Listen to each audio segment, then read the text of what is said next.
a little bit more about the historical context of this book. Like I said, it was published in 1960, and that comes only 5 years after a very important and influential court case, that being Brown versus Board of Education. Brown versus Board of Education. Super cool for us because Brown v. Board took place in Topeka. That's where it kind of, the source of the court case eventually went up to the Supreme Court, obviously. But Brown v. Board of Education ruled that it was illegal to segregate schools based on race.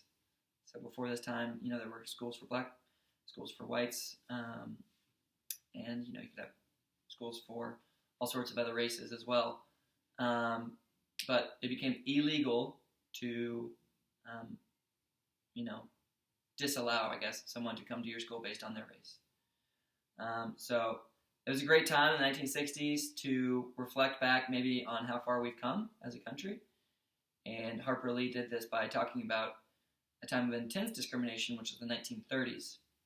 1930s, not a great time for America. This was after the Great Depression, or during the Great Depression, so a lot of economic distress. And during stressful times, people always like to find scapegoats, someone to blame for their mishap. And so a lot of people, especially in the South, decided to blame their economic downturn on African Americans. So this book was written to kind of illustrate the racism of that time, the 1930s, and maybe also talk about how far we've come, how far we still need to go as a country during the 1960s.